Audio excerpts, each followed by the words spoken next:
하나님 말씀은 구약성경 레위기 7장 28절에서 36절까지입니다. 우리가 같이 한 목소리로 함께 읽겠습니다. 여호와께서 모세에게 말씀하여 이르시되 이스라엘 자손에게 말하여 이르라. 화목제물을 여호와께 드리려는 자는 그 화목제물 중에서 그의 예물을 여호와께 가져오되 여호와의 화제물은 그 사람이 자기 손으로 가져올지니 곧 그 제물의 기름과 가슴을 가져올 것이요 제사장은 그 가슴을 여호와 앞에 흔들어 요제를 삼고 그 기름은 제단 위에서 불사를 것이며 가슴은 아론과 그의 자손에게 돌릴 것이며 또 너희는 그 화목제물의 오른쪽 뒷다리를 제사장에게 주어 거제를 삼을지니 아론의 자손 중에서 화목제물의 피와 기름을 드리는 자는 그 오른쪽 뒷다리를 자기의 소득으로 삼을 것이니라.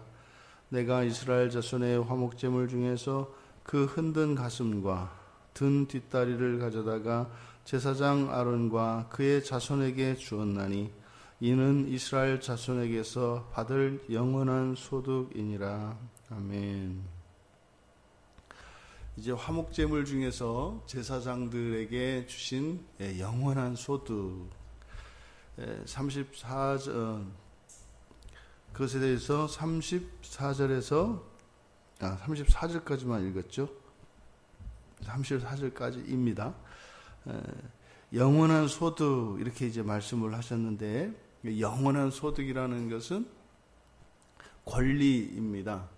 그러니까 여호와 하나님께서 당신의 것 중에서 지극히 거룩한 여호와께 속한 그것을 아론과 아론의 그 자손들에게 돌리심으로써 그들에게 영원한 소득이 되게 했는데 이 영원한 소득이 하나님께서 주시는 것이 아니라 그것을 이스라엘 자손에게 받을 영원한 소득, 이것은 이제 권리라는 뜻입니다. 그러니까 하나님이 계시고 하나님의 백성들이 있고 이제 하나님에게 속한 레위 사람들, 그 가운데 제사장들이 있습니다. 그 제사장들에게 하나님의 백성들에게 영원한 권리를 주셨어요. 그러니까 이 권리는 요구할 수 있는 것입니다. 근데 사실은 이 권리를 요구하는 것은 제사장들로 하여금, 그러니까 제사장들의 입장에서는 자신들의 권리를 찾는 것이겠습니다만, 이 권리는 어디에서 나오는 겁니까? 화목제물에서 나오는 거죠. 그러니까 제사장들에게 영원한 이 소득을 그 이스라엘 자손들에게 요구할 수 있는 권리를 주심으로써 이 화목제를 반드시 이 제사장들이 지키게끔 제도적으로 해놓은 거예요. 그러니까 이 화목제를 백성들이 드리지 않으면 이 제사장들은 아론과 아론의 자손들은 자신들의 영원한 그 소득을 가질 수가 없어요. 그러니까 어떤 일이 있어도 뭐 이렇게 하나님하고 사이가 틀어졌다 하더라도 이 제사장들이 이 화목제만큼은 꼭 드리도록 하겠죠. 그러니까 이스라엘 자손들에게 영원한 소득으로 주신 이 화목제물의 일부, 이것은 어떤 경우에도 이 화목제가 유지되도록 제도적으로 하나님께서 만들어 놓으신 것입니다.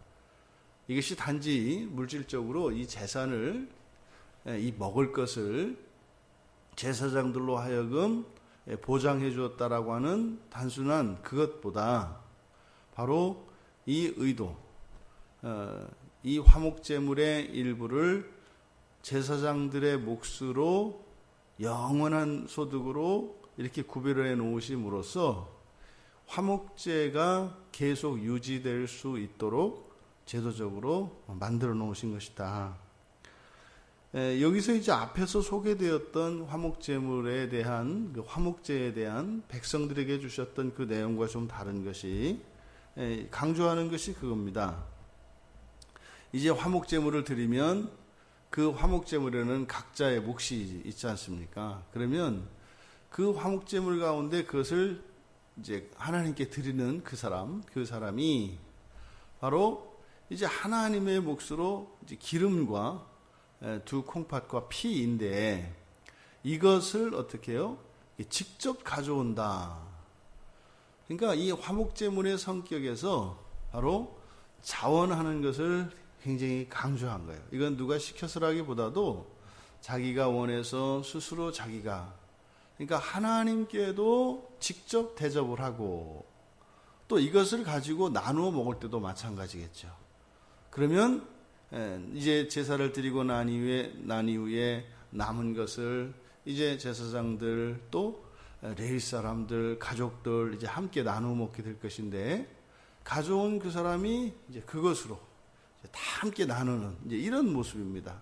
그러니까 잔치를 벌이는데 그것이 아주 기꺼운 마음으로 자원하여 드리는 그것이 하나님께나 또 그것을 나누는 이웃들에게나 바로 이 부분을 지금 제사장들에게 이 화목제에 대한 규례를 주시면서 그것을 강조하고 있다. 함께 먹어도 그런 거 있습니다. 압니다. 먹는 사람이나 대접을 받는 사람이 압니다. 이것이 자원하여 기꺼이 대접하는 것인지 그저 마지못해 하는 것인지 형식상 예의를 갖추는 것인지 압니다. 알려고 하는 게 아니라 뭘 보고 그렇게 알았느냐 그 뭐 정확하게 이렇게 얘기할 수는 없지만 그게 압니다. 사람들은 그게 통하는 게 있어요. 이게 정말로 원하는 건지 아니면 안 할 수도 있는데 하는 건지 진짜 싫은데 하는 건지 그걸 구분할 수가 있다고요. 지금 여기서 화목제에 대해서 말씀하시면서 그거 뭐예요? 자원하여서 적극적으로 하는 것, 아주 적극적으로 대접하는 그것. 왜요? 이 화목제물의 목적이 바로 하나님과 하나님의 백성들 사이에 화목하는 것이고 사실은 이것은 마지막 그 종말 이후에 펼쳐질 그 하나님 나라에서의 완전한 그 연합을 이 지상에서 구현하는 것이기 때문에 그러니까 그 하나님 나라에서의 그것은 하나님이 마지못해 우리를 천국에 받아들이는 것이 아니라 마치 예수님께서 그 최후의 만찬이라 일컬는 그 마지막 유월전에 제자들을 섬기셨던 것처럼 말이죠. 옷소매 걷어붙이고 허리띠를 두르시고 제자들의 발을 씻기고 하셨던 그것처럼 그 종말 이후에 펼쳐질 그 천국에서의 그것이 마치 지상에서 제자들을 섬기셨던 그 예수님의 모습을 떠올리게 한다는 겁니다. 그것이 이 화목제 안에 나타나는 거죠. 그게 이제 사실상 우리 교회 안에서 나타나는 겁니다. 주일의 모든 예배와 주일의 모든 섬김이 이런 거죠. 적극적으로 모든 이들이 자원하여 기쁜 마음으로 섬기고 섬김을 받으며 이렇게 참여하는 겁니다. 그러니까 이게 어떤 경직된 그것도 없고 마음의 부담이나 눈치를 주는 것도 없고 극히 자연스러운 이러한 섬김과 이런 교제. 이게 교회죠. 없어요, 이런 데가. 이게 조금 비슷한 데가 이제 뭐 어릴 적 친구들 그 동창회 뭐 이런 겁니다. 근데 거기에는 자기 자랑이 있습니다. 이렇게 뭐 이렇게. 근데 교회는 그게 없는 거예요. 왜요? 우리의 자랑이 다 똑같거든요. 우리의 자랑은 오직 예수 한 분이니까. 그러니까 결국에는 자랑은 자랑인데 결국은 주님을 높이는 것이기 때문에 그것이 서로 경쟁심을 일으키거나 시기심을 일으키거나 분리되는 것이 아니라 자랑을 하면 할수록 하나 되어지는. 그러니까 아무리 많은 사람들이 돌아가면서 자랑을 해도 갈리는 것이 아니라 점점 응집된다고요. 근데 모여서 자랑을 하는데 갈리는 것은 뭐예요? 예수 그리스도가 아닌 다른 무엇을 드러낼 때 이제 갈리는 겁니다. 그러면 이제 보기 싫죠. 그럼 이제 뭐 이렇게 끼리끼리 이렇게 만나는 겁니다. 그러니까 지금 화목제물에서 이 화목제에 대해 제사장들에게 주시는 규례에서 강조하는 것은 바로 자발성입니다. 그리고 적극성입니다. 조금 또 하나님이시니 또 눈치가 얼마나 빠삭하시겠어요. 조금이라도 마음에 꺼리면 또 뭐 모르시려고 해도 그냥 아시게 되잖아요. 마음의 중심을. 그래서 지금 이 화목제의 그 정신과 그 하나님께서 화목제를 제정하신 그 목적을 잘 드러내고 있는 것입니다. 이제 그 가운데서 특별히 이 제사장의 몫을 지금 강조하고 있다고요. 이거 화목제 잘해야 된다. 이거 너희들의 영원한 소득이야. 그러니까 전 충분히 이제 하나님의 그 생각이 이제 이해가 됩니다. 뭐 우리는 뭐 거룩해서 하나님의 영광을 위해서 할 수도 있어요. 그죠? 우리가 뭘 바라고 하는 건 아니니까. 그런데 사실 우리의 몫이 있으면 조금 더 힘이 납니다. 그리고 정말로 그걸 바라서 하는 건 아니지만 그것이 우리에게 동기부여가 된다고요. 그래서 하나님이 구원과 함께 더불어서 주시는 이런저런 복들이 우리들에게 목적은 아닙니다만 그것이 우리들에게 기쁨의 이유가 되고 조금 더 마음을 쏟을 수 있는 충분한 이유가 되는 게 솔직한 저의 마음입니다. 그러니까 아마 하나님께서 그걸 아셔서 그것을 다 하시지 않겠습니까? 지금 여기서는 요제로 드린 것 중 가슴, 그리고 화목제물의 오른쪽 뒷다리, 이것은 이제 그 제사장들이 드린, 그래서 이 가슴 요제로 들어 올려서 이렇게 하나님께 드렸다가 그 되에 가져가서 하는 이것은 이제 아론과 아론의 자손들이니까 제사장 전부입니다. 그런데 이제 오른쪽 뒷다리는 그 제사를 집례한 제사장에게, 그러니까 뭐요?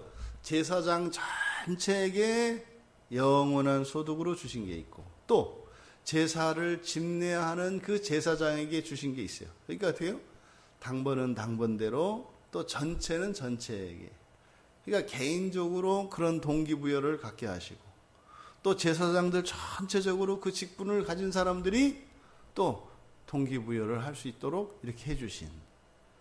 그러니까 이런 것들이 보면은 이게 교육학적으로 하나님이 기가 막히신 겁니다.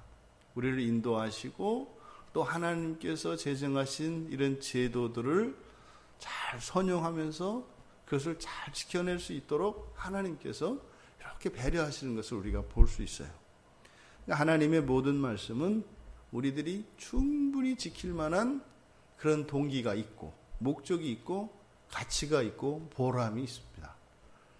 그러니까 하나님을 섬기는 일은 영적인 일입니다만 그것은 또한 물질적입니다. 또 종말 이후에 펼쳐질 내세를 위한 것입니다만 또한 그것은 현세를 위한 것이기도 합니다. 그러니까 하나님의 말씀을 따라 하나님의 말씀을 지키며 살아가는 것은 어떻게 해요? 먼 미래에 완성되어질 그 나라에서도, 그리고 내가 지금 살고 있는 현지에도, 더 나아가서 내가 살아왔던 과거에도 모든 영향력이 펼쳐지고 있는 것을 우리가 보게 됩니다. 바로 이러한 영원한 소득, 영원히 받을 영원한 권리, 이것은 그들에게 이제 선택하셨고, 그리고 제사장 직분을 만드신 그날에, 여기 보면 이제 36절에 기름 부은 날, 그래서 이 기름 부은 날이라고 하는 것은 위임식을 이야기한다기보다는 바로 제사장 직분을 만드신 날입니다. 이미 앞에서도 말씀을 하셨던 것처럼 바로 이 제사장들에 대한 이 규례, 그래서 제사장들을 위하여 필요한 옷들과 이런 성구들과 이런 것들에 기름을 붓지 않습니까? 그러니까 아직 이렇게 위임을 한 것이 아니라 제사장 직분을 만드셨던 그날에, 여러분, 이 제사장 직분이 언제 만들어졌겠어요? 물론 이것이 시기적으로는 출애굽한 이후에 시내산에서 하나님의 말씀이 이게 선포되어집니다만 하나님의 이 모든 계획은 창세 전에 세워진 것이죠. 그러니까 여기서 우리가 알 수 있습니다.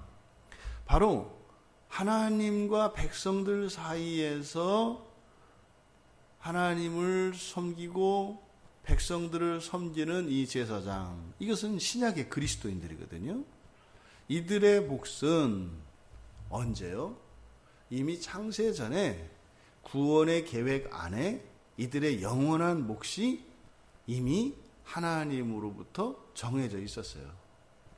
그러니까 예수님께서 제자들을 향해서 먹고 마시는 거에 대해서 염려하지 마라. 왜요? 이미 이 세상을 만들기 전부터 너희들의 영원한 소득이 정해져 있어 라고 말씀을 하시는 거죠. 그러니까 이런 구약적 그 배경에서 그 근거, 마치 그것을 이렇게 먹고 사는 문제에 초월해서 말이죠. 그냥 막 살아라. 쌀이 떨어지면 굶고 이런 의도로 말씀드린 게 아닌 거죠. 왜 그러면 우리들이 이렇게 먹고 사는 문제에 불안해하고 마음을 쓰는 것일까? 그것은 우리가 하나님 말씀과 상관없이 자의적으로 자기의 기준을 따라 살아가기 때문에 하나님의 약속으로부터 스스로 떨어져 나와 있기 때문에 그래서 우리가 염려하는 거죠. 정말 우리가 하나님의 그 말씀을 따라 살고자 한다면 그것을 일부러 그렇게 하려고 안 해도 자연스럽게 그렇게 되는 거죠. 오늘 성경은 분명히 말씀을 하십니다. 이 제사장 직분이라고 하는 그것이 거기에는 바로 영원한 소득, 그러니까 조금도 그들의 분깃에 대해서 걱정할 필요가 없는 하나님의 약속이 있다는 것입니다. 또한 이것은 백성들에게는 의무가 됩니다. 그렇게 함으로써 제사장들의 권리를 보장해 줌으로써 제사장들로 하여금 화목제를 지킬 수 있도록, 또 백성들에게는 제사장들을 섬겨야 할 의무를 줌으로써 이 세상에 살아가는 동안 그 화목제를 드려야 되는 것에 대해서 이렇게 의무감을 가지고 그것을 지켜낼 수 있도록 하나님께서 제정하신 것입니다. 우리 이 신약시대의 제사장인 우리 그리스도인들의 화목제물은 누구십니까? 예수 그리스도시잖아요. 그러니까 우리의 영원한 소득은 바로 그리스도 예수시라고요. 이들이 영원히 받을 소득, 그것이 뭘 의미하는지 모릅니다. 그저 제물의 가슴살, 오른쪽 뒷다리, 그 맛있는 고기살, 이 정도로 생각을 했겠죠. 근데 그것이 아니라 그 말씀은 곧 무엇이었어요? 하나님 자신이셨던 겁니다. 우리들의 분깃이 무엇입니까? 바로 그리스도 예수세요. 이게 이제 로마서 3장 25절에 그리고 요한 1서에서 2장과 4장에 이것이 거론이 된다고요. 바로 우리 그리스도인들의 영원한 소득, 그 불변하는 소득이 예수 그리스도이십니다. 그러니까 그리스도는 우리의 구원주, 구세주이시면서도 또 우리의 죄를 속하여 주신 대속의 주님이시면서도 또한 동시에 우리들이 받을 영원한 분깃이 되셔서, 그러니까 우리가 하나님의 것이 되고 하나님의 우리 것이 되는, 이게 말장난 같단 말이에요. 어떻게 피조물 된 우리가 하나님을 소유합니까? 근데 이것이 바로 창조 이전에 세우셨던 그 하나님의 구원의 계획 안에 있었다고 하는 것입니다. 여러분 잊지 마십시오. 우리에게 주신 영원한 소득은 예수 그리스도이십니다. 생각해 보세요.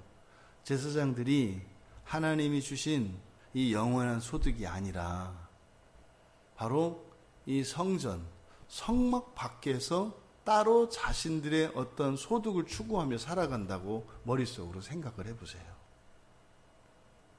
제사가 온전해질 수 없는 것이고, 그러면은요, 이스라엘 백성들의 삶의 질서, 신앙의 질서 다 깨지는 겁니다.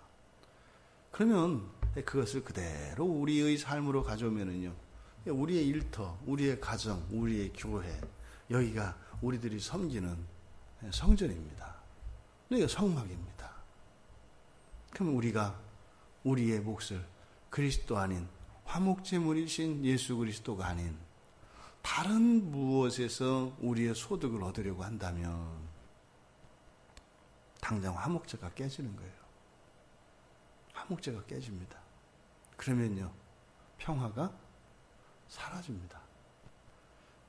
우리의 가정에, 우리의 교회에, 우리가 살고 있는 이 사회에 제사장들이 자신들의 몫인 그리스도 예수 안에서 누리지 않고 그것을 벗어난 다른 것에서 자신들의 소득을 추구하며 살아가려고 한다면 거기는 반드시 화목이 깨질 것입니다. 반대로요, 제사장들이 하나님이 그들에게 주신 바로 그 영원한 소득을 가지고 그렇게 누리고 살아간다면 평화는 하나님에 의해서 이루어질 것입니다. 그렇게 우리 그리스도인들이 있는 모든 가정과 모든 교회, 모든 사회와 나라와 민족이 그렇게 이 화목제를 정하셔서 하나님께서 우리에게 주셨던 그 평화가 모든 것에 임하는 그런 복이 우리들 한 사람 한 사람을 통하여 그렇게 모든 것에 이루어질 수 있기를 주님의 이름으로 축원합니다. 존귀하신 하나님, 제사장들에게 주신 이 영원한 소득을 통하여 하나님께서 평화의 왕이시고 하나님께서 이 세상의 평화를 원하시는 것임을 깨닫게 됩니다. 하나님, 저희들 한 사람 한 사람이 거하는 곳에 하늘의 평화가 있게 하여 주시고 그것에 하나님과 함께 우리 주 예수 그리스도와 함께 모든 이들이 평화를 누리는 이 땅의 하나님 나라 다 되게 하옵소서. 감사하며 예수님의 이름으로 기도하옵나이다.